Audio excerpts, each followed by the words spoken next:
오늘의 사연 시작합니다. 안녕하세요. 저는 40대 여자입니다. 결혼하고 첫째 아이 초등학교 들어갈 무렵 아이들 케어를 하느라 일을 그만두고 전업주부 생활을 하고 있었어요. 남편은 바쁘고 지방에서 일을 하느라 주말부부로 지내고 있습니다. 맨날 애들 보내놓고 애엄마들 모여서 카페 가서 브런치 먹고 수다 떠는 일상을 보내고 있다가 요즘 살도 좀 찐 것 같고 새로운 걸 해보고 싶은 생각에 알아보다가 배드민턴 동호회가 있다는 걸 보고 들어가자 생각을 했습니다. 오전 오후 타임으로 나누어서 진행되더라고요.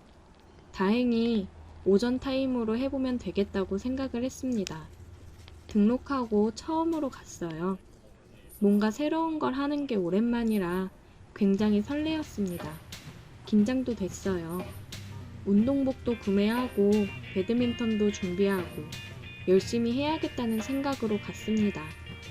갔더니 오전 시간인데도 사람이 은근 있었어요. 저까지 남자 5명, 여자 6명 정도 되더라고요. 뭔가 주장이라고 해야 되나? 무튼 한 남자가 사람들을 모아서 인사를 시켜줬습니다.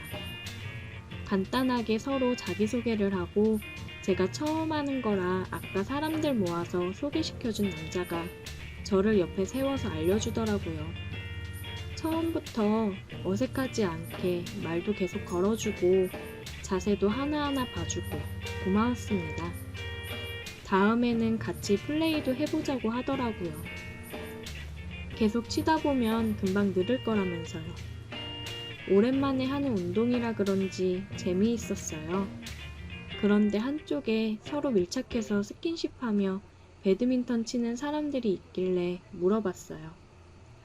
어머, 저기는 부부이신가 봐요. 너무 좋네요, 부부끼리 취미활동도 같이 하고. 아, 아니에요. 그냥 여기서 만난 회원님들이세요. 그래요? 저는 너무 친해 보이시길래 부부인 줄 알았어요. 실수할 뻔했네요. 그냥 여기서 각자 남자친구, 여자친구 만드는 거죠. 서로의 세컨이랄까? 다들 색다른 걸 원하고 그러잖아요.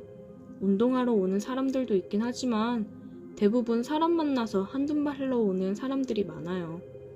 특히 오후 타임에는 사람도 더 많아서 재미있고 술 먹으러도 자주 가서 볼거리도 더 많이 생기거든요. 관심 있으면 오후에도 한번 나오세요. 아, 그렇군요. 저는 애들이 있어서 오후에는 시간 내기가 좀 힘들어서 다음에 시간 될 때 한번 오후 타임도 나와봐야겠네요. 현주 씨도 꼭 나오세요. 오후 타임 재미있어요. 첫날 배드민턴 동호회를 마치고 다들 점심을 먹으러 가더라고요. 저는 다음에 함께 한다고 얘기하고 집으로 왔습니다. 이런 모임에서 불륜이 많다고 얘기는 들었는데 산악회나 이런 모임에서 그러는 줄 알았지 배드민턴 모임에서 불륜이 많을 거라고는 생각도 못했어요. 세컨을 만드는 모임이라니 충격이었다가도 굉장히 궁금해지기도 했습니다. 남편하고는 주말 부부라 저도 굉장히 외로웠거든요. 그마저도 바쁘면 안 올라올 때도 있어요. 그래도 애들 생각해서 오려고 노력하기는 하지만 그게 마음대로 되나요? 일이 바쁘면 어쩔 수 없는 거죠. 왠지 배드민턴 동호회 나가는 게 재미있어질 것 같아 기대가 됐습니다. 주로 월, 수, 금 동호회 활동을 했어요. 이번에 갔을 때는 회원들이랑 같이 점심을 먹으러 갔습니다. 닭볶음탕을 먹으러 갔는데 대낮부터 술을 마시더라고요. 벌써부터 술 드셔도 돼요? 술 먹고 즐기는데 밤낮이 따로 있나요? 일찍 먹고 술 깨야 집안일도 하고 그러는 거죠. 같이 밥을 먹으면서 이야기를 나누는데 다들 정말 커플같이 행동을 하더라고요. 자기 하면서 음식도 입에 넣어주고 괜히 어깨에 기대면서 스킨십도 하고 팔뚝도 주물럭거리고 나 불륜이요 하는 것도 아니고 너무 좀 그렇더라고요. 그래도 맨날 떠들던 동네 엄마들이 아니라 새로운 사람들이랑 얘기하면서 맛있는 것도 먹고 술도 마시니 재미있었습니다. 현주씨, 우리 다음 주 수요일에 모임 회식 있는데 시간 되면 나와요. 회원님 중에 식당 하시는 분이 있어서 거기서 날 잡고 회식하거든요. 게임도 하고 재밌으니까 한번 오세요. 그래요? 애들 맡기고 갈 수 있으면 갈게요. 다시 술잔을 기울이면서 얘기를 하고 술을 마셨습니다. 벌써 시간이 이렇게 됐네. 우리 먼저 갈게요. 다음 주에 봐요. 한 커플이 한참 먹다가 먼저 자리를 뜨더라고요. 오늘도 가네, 오늘도 가. 두 분은 같이 어디 가시는 거예요? 모텔이요. 각자 가정으로 돌아가기 전에 빨리 신나게 즐기고 다시 가정으로 컴백하는 거죠. 와, 정말 대낮부터 대단들 하시네요. 그래도 저분들은 배드민턴 열심히 치시잖아요. 저희 모임 규칙이 못해도 일주일에 한 번은 꼭 얼굴 도장은 찍어야 되거든요. 정말 출석만 하고 바로 짝지어서 나가는 사람들도 많아요. 원래 배드민턴 동호회가 다 이런 건가요? 정말 운동을 목적으로 하는 동호회가 더 많죠. 여기는 운동 목적 반, 다른 목적 반, 반반인 것 같아요. 집으로 돌아와서 동생한테 전화를 했어요. 다음 주 수요일에 애들 좀 봐달라고 부탁을 했습니다. 기다리던 수요일이 되었고 동생은 조카랑 같이 저희 집으로 왔어요. 저는 맛있는 거 시켜 먹으라고 카드를 주고 나왔습니다. 회식 장소로 가니 생각했던 것보다 사람들이 많이 있었어요. 현주씨, 여기요. 안녕하세요. 어떻게 나오셨네요? 네, 다행히 동생이 와서 애들 봐줘서요. 근데 생각보다 사람들이 많네요. 이렇게 하는 회식은 한 달에 한 번 있거든요. 인사해요. 여기는 오후 회원님들이에요. 안녕하세요. 네, 반갑습니다. 준호 씨가 주변에 앉은 사람들한테 인사를 시켜줘서 서로 인사하고 고기랑 술을 마셨어요. 한참 고기 먹고 술을 먹으면서 분위기가 무르익을 쯤 게임을 시작했습니다.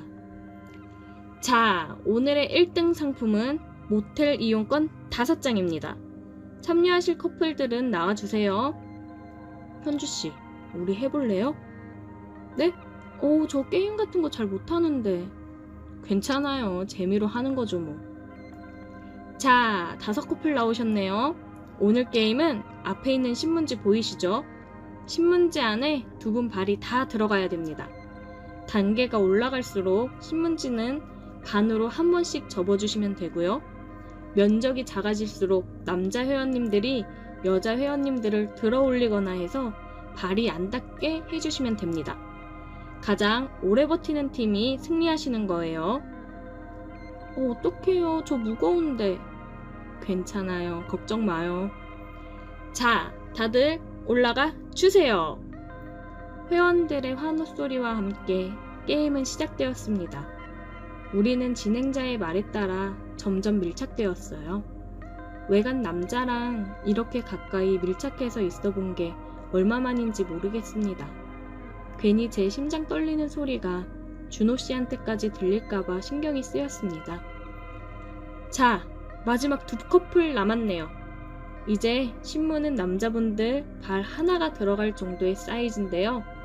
과연 승자는 누가 될지 마지막 단계 갑니다. 준호 씨 힘들죠? 그만할까봐요. 무슨 소리예요? 여기까지 왔는데 걱정하지 마요. 자, 우승자가 나왔네요. 이번 커플 우승입니다. 자, 선물 받으시고 소감 한마디 해주세요. 우승 상품으로 오늘 아주 뜨거운 밤을 보내도록 하겠습니다. 와, 멋있다! 준호 씨의 말에 저는 얼굴이 빨갛게 달아올랐습니다. 회식이 끝나고 각자 헤어졌습니다. 얼마 만에 술을 이렇게 먹어보는지 취하더라고요. 현주씨, 우리 오늘 받은 상품 쓰러 갈래요? 좋아요. 취해서인지 무슨 생각으로 좋다고 한 건지 모르겠어요. 그냥 새로운 일탈이 즐거웠고 저를 챙겨주는 다정한 이 남자한테 끌렸습니다. 맨날 혼자서 애들 챙기기 바빴는데 이 남자는 저를 정말 다정하게 챙겨줬거든요. 그래서 더 끌렸는지도 몰라요. 이 순간에는 누구 아내, 엄마가 아니라 한 여자로 남자랑 연애를 하는 듯한 기분이 들었습니다. 우리는 이용권을 사용하러 모텔로 향했어요. 막상 모텔에 들어서니 너무 떨리기도 하고 내가 이래도 맞는 건가 싶었습니다. 준호 씨는 제게 키스를 하기 위해 다가왔고 저는 고개를 살짝 돌려 피했어요. 잠깐만요. 미안해요. 이건 아닌 것 같아요. 현주 씨, 아무 생각하지 말고 그냥 지금 우리만 생각해요. 지금 나랑 키스하고 싶지 않아요? 현주 씨 눈빛은 나랑 하고 싶다는데. 그러면서 다시 저에게 입을 맞춰오는 그를 밀어내지 못했습니다. 그의 말대로 저는 그의 입술을 원했고 그와 하기를 원했으니까요. 그의 키스는 정말 달콤했습니다. 천천히 그리고 강하게 입을 맞춰오는 그에게 빠져들었습니다. 우리는 그렇게 뜨거운 시간을 보냈어요.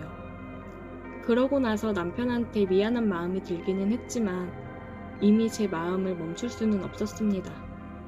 동생한테 전화가 오더라고요. 언제 오냐고요. 저는 지금 들어가는 길이라고 얘기를 하고 그와 다시 한번 입맞춤을 한 후에 집으로 들어왔습니다. 동생은 술도 잘 안 먹는 제가 술을 먹고 들어오니 무슨 힘든 일 있냐고 묻더라고요. 그래서 저는 그런 거 아니라고 모임하는데 그 사람들이랑 잘 맞아서 술 한잔 했다고 얘기를 했고 씻고 잠이 들었습니다. 준호 씨와 저는 상품으로 받은 모텔 이용권을 다 사용했어요.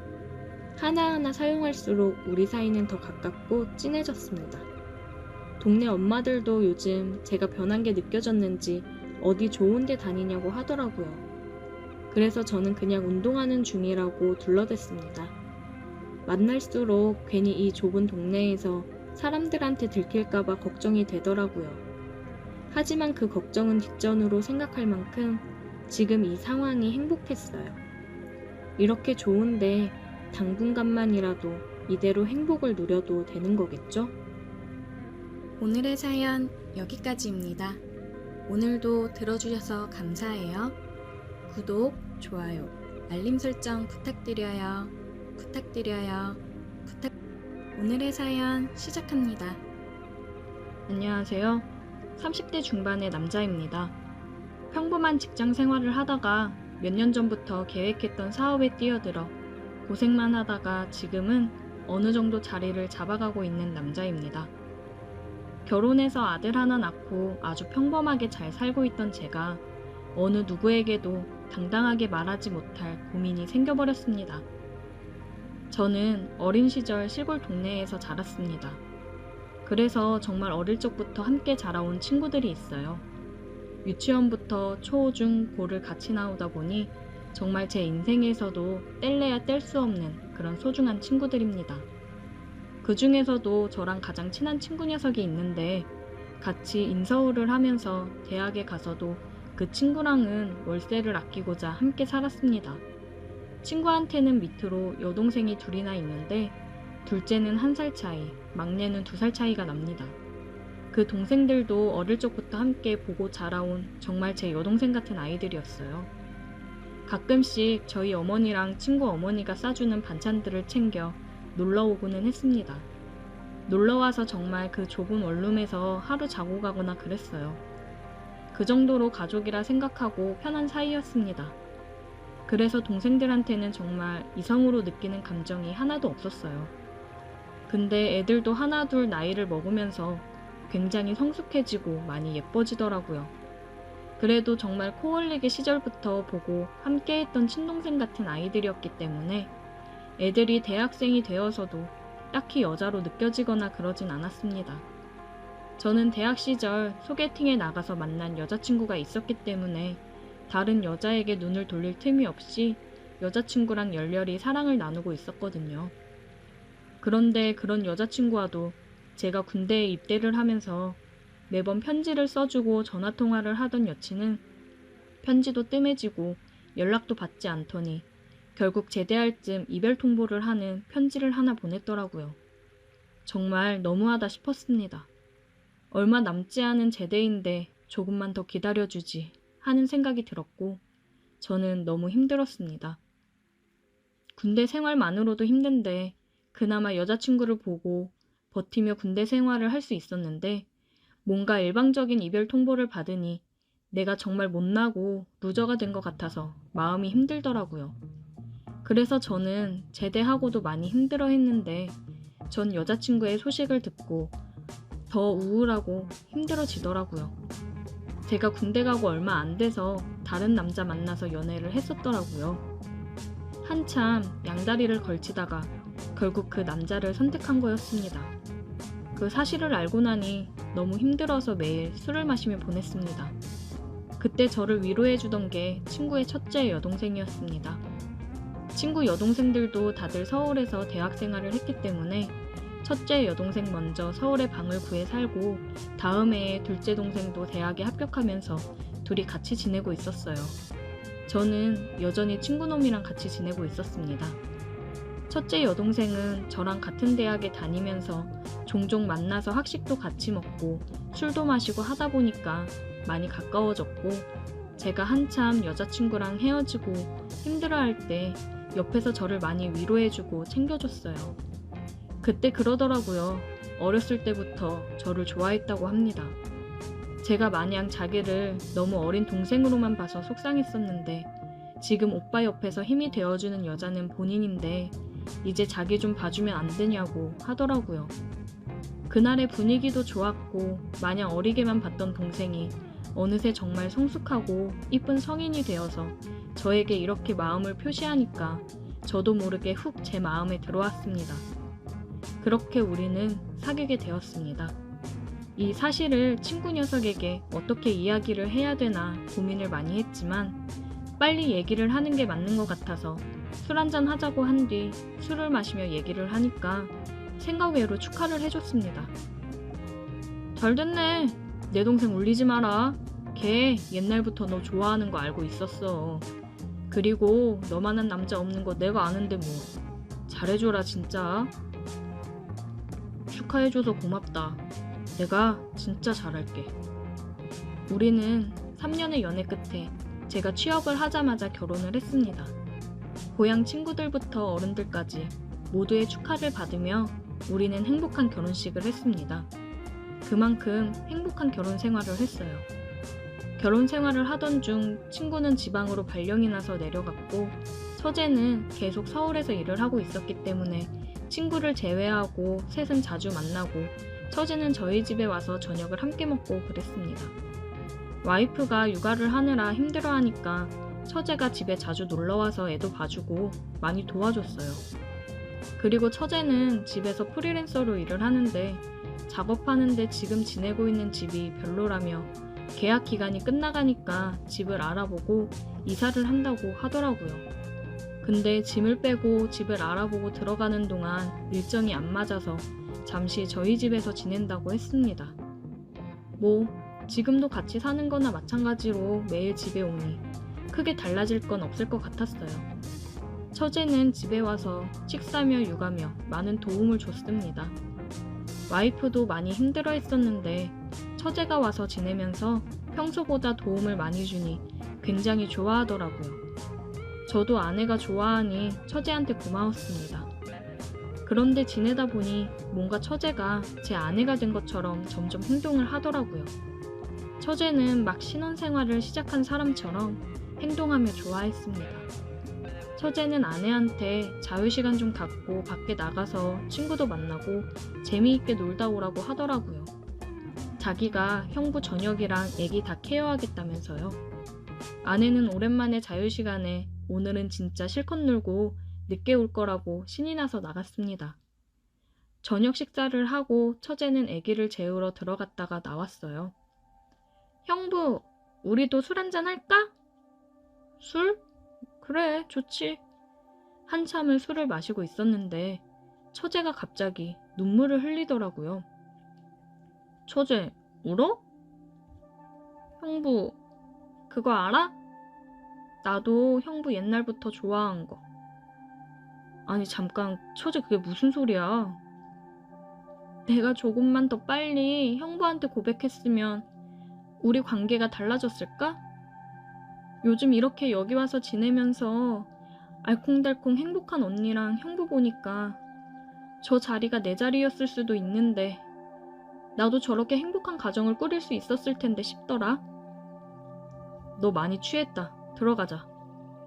언니가 형부 만나서 너무 좋다고 행복하다고 할 때마다 나는 너무 힘들었어. 형부랑 사랑 나눌 때도 속궁합도 너무 잘 맞는다고 자랑하듯이 얘기하는데 나도 형부한테 안기고 싶더라. 한 번만 나도 좀 봐주면 안 돼? 나도 좀 안아주라. 효진아, 우리 이러지 말자. 너 말대로 나 효선이랑 잘 지내고 있는 거 알잖아. 그리고 너 이러면 나 효석이 얼굴 못 본다 진짜. 오늘 얘기는 못 들은 걸로 할게. 형부가 오늘 나 안 안아주면 지금 나가서 아무 남자하고나 할 거야. 나 진짜 막 살 거야. 너 그딴 소리 할래? 왜 네 인생을 망치려 들어? 그니까 한 번만 안아줘. 그럼 나도 진짜 깨끗하게 형부 잊을게. 한 번이면 되잖아. 해줄 수 있잖아. 정말 어리광을 부리는 말을 하며 오는데 이걸 어찌 해야 되나 싶었습니다. 제가 많이 아끼는 동생인데 그냥 애교 많은 아이라 저한테 하는 행동도 그냥 오빠로서 저를 대하는 줄 알았는데 다른 마음이 있을 줄은 몰랐습니다. 차마 이렇게 슬프게 우는 처제를 외면할 수 없어 저는 처제를 안고 말았습니다. 처제에게 키스를 하며 얘기했어요. 효진아, 정말 한 번만이야. 너는 정말 아름답고 멋진 애야. 널 사랑해주는 정말 좋은 사람 만나 행복하게 살 수 있어. 제 말이 끝나자마자 처제는 저에게 키스를 해왔고 처제의 방으로 저를 끌고 들어갔습니다. 그렇게 우리는 그날 해서는 안 될 행동을 하고야 말았습니다. 처제는 정말 저를 사랑한다는 듯이 모든 걸 쏟아붓는 듯 했습니다. 저는 그런 처제가 안쓰러우면서도 저를 사랑하는 마음이 느껴져 또 고마웠습니다. 그 다음날 처제는 정말 우리 사이에 아무 일도 없었던 것처럼 행동을 했습니다. 저도 그런 처제처럼 아무 일도 없었던 듯 대했어요. 처제가 이사할 집에 들어갈 날이 되어 처제는 저희 집에서 나갔습니다. 처제의 빈자리가 굉장히 크게 느껴지네요. 정말 그날 있었던 일을 잊고 아내에게 더 잘하고 살아야겠습니다. 오늘의 사연 여기까지입니다. 오늘도 들어주셔서 감사해요. 구독, 좋아요, 알림 설정 부탁드려요.